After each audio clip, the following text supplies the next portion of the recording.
Hello everybody, and welcome back to Let's Play Crusader Kings 2. I'm your Chief Gironca, and today I will start a new series playing as House Corbray in a Game of Thrones modification. And yeah, so I chose the A Feast for Crows scenario, which will contain spoilers, so if you don't want to spoil yourself, then you better not watch this video. And yeah, other than that, I think I'll hop right in as House Corbray. Now, House Corbray is a very old house. It's one of the oldest houses of the Vale. Ancestors of House Corbray, or the early members of House Corbray, have ruled as King of the Fingers. I don't know if you can see this. I can see it right now, while I have faith in Joffrey. So they have ruled as King of the Fingers for quite some time before they were slain by, I believe, the Roys, no, that's Goldtown, by the Roys. I think the Roys came in and killed them. And since then, they have their capital of Heart's home, and they're still quite old and noble, but they're very poor. They're a very poor family. But they do have a Valyrian steel sword, and that's actually one of the things that I want to talk about very early. Now, first of all, Lord Lyonel, whatever, so Stannis is doing his thing. Obviously, I know that Cersei Lannister and Sir Jaime the Kingslayer have some incest babies, so of course. And yeah, so what else? During Robert's Rebellion, you might know this, that there was an alliance between North the Vale and the Stormlands, and due to marriages also the Riverlands, they declared war on the Iron Throne. And because of Mad King Aerys and all his weird things that he did. And during this rebellion, House Corbray actually sided with the Iron Throne, or with the Targaryens at first. And after a quick defeat, I think they were fighting over at Goldtown, I'm not sure. They might have been fighting over here, I'm not sure. But anyway, they were fighting the Arryns, and but rather quickly they switched sides and joined forces with the Arryns. And during the Battle of the Trident, my father actually, he was wounded. He was fighting, he was wounded, and he dropped our family's Valyrian steel sword, and he dropped it. My brother, Lyonel Corbray, who is gay, but he's a skilled fighter, he picked up the sword and fought and did quite well. And because of his honors, or because of his duty in the war, or in the battle, I must say, my father on his deathbed gave our ancient Valyrian steel sword to my brother instead of me. I'm the firstborn brother, the firstborn son, and I got our family holdings and titles and all that, but he got the sword, my brother, and I don't like that. So, kind of have to do something about this. I mean, he is a brave, deceitful, proud and rough person, and obviously he's a knight, and he's quite attractive, but that doesn't give him any rights to have my sword. Now it says right here, Lady Forlorn is the Valyrian steel sword belonging to House Corbray, obviously, and it has a heart-shaped ruby in its pommel, which makes sense because our sigil is 3 ravens, I think it's 3 black ravens, carrying 3 hearts on a white background. So, considering we have our holding hearts home, we have a thing for hearts. And my second brother is Lucas Corbray, and he's a gruff diplomat. He's also brave, but a little shy, cynical, and very humble. So he does not really like attention all that much. So he won't be troubling me. He won't claim his stuff. But this brother, I need to get rid of him. I just feel like it. However, I'm only a competent steward. Actually, that's quite good. I'm a knight, but I'm a poor fighter. I'm chaste, but at the same time greedy, selfish, and envious. So this is a really poor traits. I I definitely want to get that sword. Yeah, my wife, Lady Bethany, she is a lowborn because that's all you can get if you're from House Corbray. That's pretty much all you can get. She is lustful, brave, cruel, and ambitious. So we'll see where that gets me. Now, as King of the Fingers, or that's what my family ruled over for quite some time, I definitely want to get the High Lordship of the Fingers, probably also High Lordship of the Bite, and High Lordship of Northweald, and maybe eventually become Lord Paramount of the Vale, but we'll see. We'll see how Robert does. But for now, I'm gonna get... Actually, first things first, let's set up our council. So we have some better people than him. No, but this is stewardship. Okay, so he needs stewardship. Do we have anyone else? No, he's the best. Okay, so oversee this province, please. We got a justicer. Now, I think what we'll do first... I want to fabricate some claims, but where to go first? I think the first would be the Bloody Gate. No. Belmore? Linderley. Now I think the first I would have to go for is Linderley. But that might be quite tough to take. No, this is High Lordships. De jure vassals. Runestone. Okay, so this is the family of Royce. I think the first one, I'm gonna go for the Fingers. Yeah, I'm gonna go for Sunrise Keep. Seems quite good. Yeah, I'm gonna go for Sunrise Keep. So let's give me a claim on Sunrise Keep. He seems quite easy to take over. And my brother's mastered arms, so I'll let him train troops. Oh, where's it? Cinema. Train your children. Okay. Suppress revolts. No, I'm gonna do train troops. Thank you. My treasurer. Collect taxes, please. My spy master. Now, who is he? He is a content person, which is very nice. He's stubborn and craven. And gluttonous. He looks a little piggy. But I guess that's the best one I've got. Alright. Well, take him. Scheme, please. And my maester, he can't do anything. And my septon, I want you to perform charity. Alright, that's my council.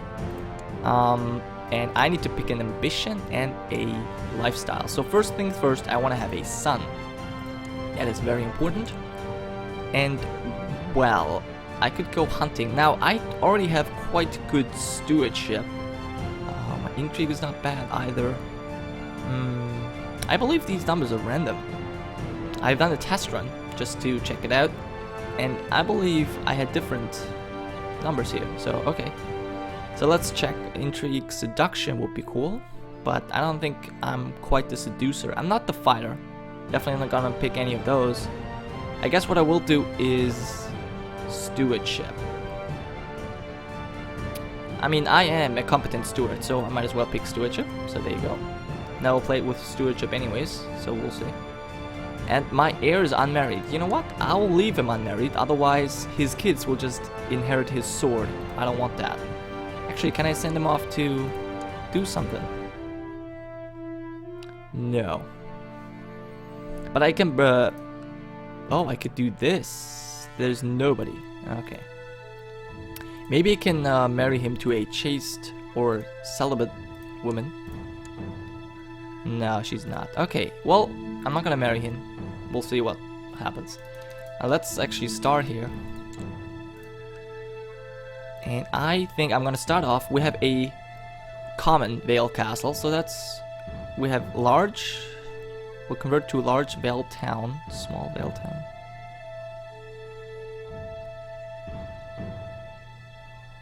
Okay. Where does it say this? Castle Town? Small Vale Town. We have a castle already. I don't know what this is referring to. Anyway, I think we should start off by building a castle town, which will give us more tax income. So let's do this. Got 400 ducats, it's actually quite good. So let's keep going here. Okay, now, currently, the Iron Throne is at war with Stannis, and the Riverlands, and Blackwood. And yeah, but our wise king, or I must say regent, is staying out of any troubles, so we just live peaceful for some time. We're gonna get our claims, and then eventually we will become Lord of the Fingers. Now, Lord Lyonel, the realm is in state of war, such a liege commands... Okay, support the throne. My liege Robert Arryn is neutral, so I will do the same thing. Now the Iron Oaks and the North Wales are going to war. Okay, they're supporting the throne against Stannis, which is totally fine, let them do that. I got other things to do. It seems like... Who's raising troops? It's the Vale. Sweet, gently we molded our bodies together and recreated the familiar feel of us embracing, touching, loving. Love, how I have missed thee. Okay, so there's 60% chance of me gaining the trait Lustful, and 10% that I die. Oh, that would be terrible though. But we'll see what happens. And we died. Wait, no. I've just changed my hoodie. Okay, for some reason. If you get lustful, you have to cover yourself. Okay, that's fine. Okay, so now there's a couple people that I want to be toggle of special interest, which is obviously Boy King Tommen and the Boy Lord Paramount.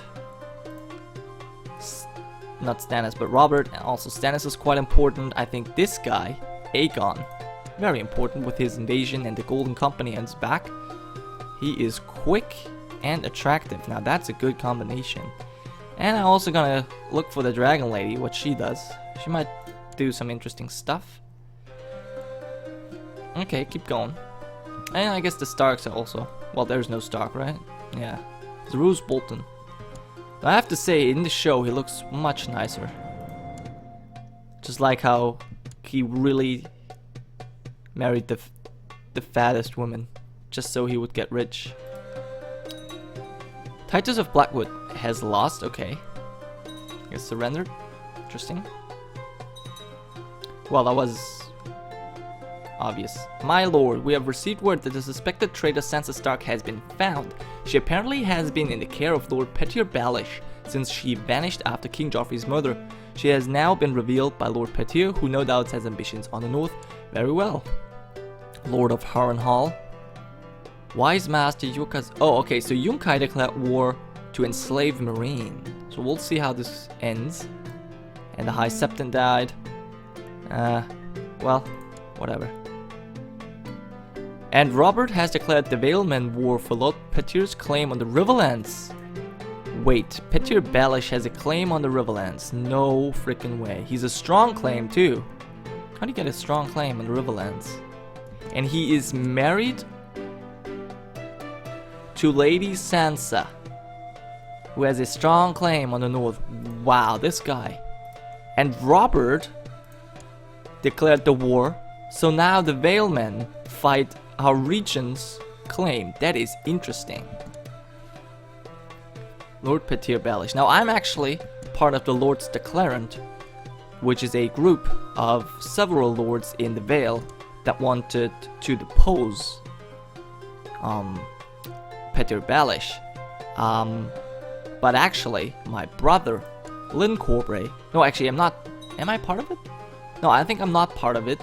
But there's some people part of it, and my brother, he was somewhat bought or talked into by Petyr Baelish, and he supports him, so he must go away. And Prince Doran of Dorne joined Daenerys' war. Okay, I gotta see this. Dragons live one more, that Queen Daenerys now rides Drogon into battle. Well, good luck, kid. Well, let's see this. Why is Dornish? Did Quentyn marry? I cannot believe this. Yes, Quentin Martell is married to Daenerys Targaryen. Good job, buddy. That is very cool. We'll see what the Greyjoys do. They're currently at war with the Reach, trying to take over. And it looks like they're gonna do this. Wow. Yep, they got 78%. They're fighting the Western Lands, the Iron Throne, and the Reach. But they're winning. I don't know where they get the troops from. Are you kidding me? Are they sieging? They're not sieging Highgarden. They're sieging Mandaford. Okay. Which is also held by Mace Tyrell. They must advance over here. Can't believe they win.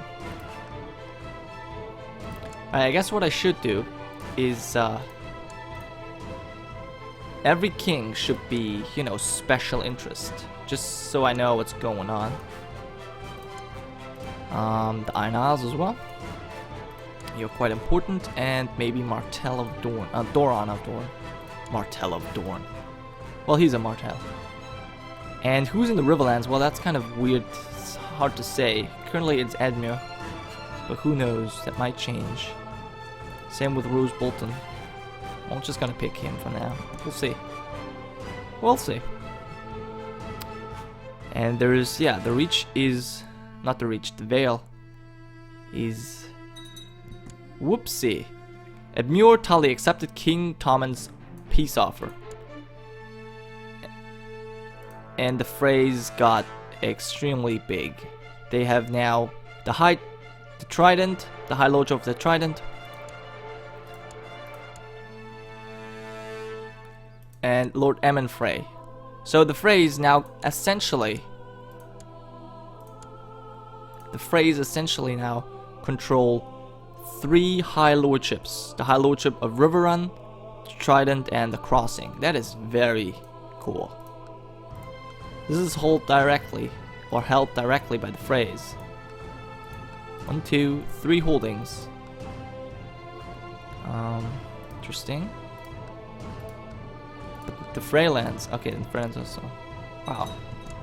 And Petyr Baelish's claim has just ended. Oh, so Harrenhal. Petyr Baelish lost Harrenhal, and he also lost Midlord Point. Interesting. Well, that was terrible. And Lord Reaver of Mace of Handsome. Lord Reaver Mace the Handsome. Okay. Wow, look at the Iron Isles. That is awesome. And wait, so Cersei Lannister did was something? I don't know what they did. And what happened? Oh, Ramsay Bolton is now ruling the north, and his heir is Quent. Who's Quent? That's his oh, that's the son of Walder Frey and Roose Bolton. Interesting. Now I want a kid.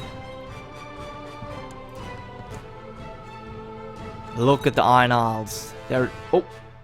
Looks like they're fighting a civil war. No, what is it with these people? Oh, that war with the Starks. Okay.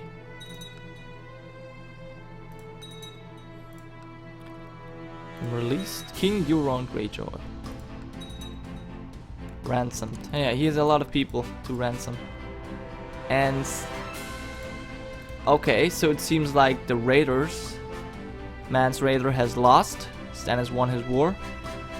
Now he'll probably go. Who knows where he'll go? Where he goes? Storm. Well, he has a lot of people on his side. But the Crossing is helping out Ramsay of the North. But the Cowhold is attacking the Boltons. Interesting. And it's a lady Alice the Arrogant of Cowhold. An opportunity has presented itself to you to let everyone be reminded of the Lord Paramount's rule. There is a skilled minter that you can hire to mint out new coins for the realm with a portrait of Lord Paramount Robert's face, as well as an inscription commemorating yourself. Mine the coins for the glory. I'll lose 100 gold. Are you kidding me? Debase the mints with less precious metals for profit. So gain 100 gold and 100 prestige. And 25% chance. Yeah, well, I'm definitely greedy. And selfish and envious. So yes. Yes, give me the money. Nice. And that's a nice ending for this first episode. I hope you enjoyed to watch it. And I'll see you next time. It's Chief Gironca, signing off.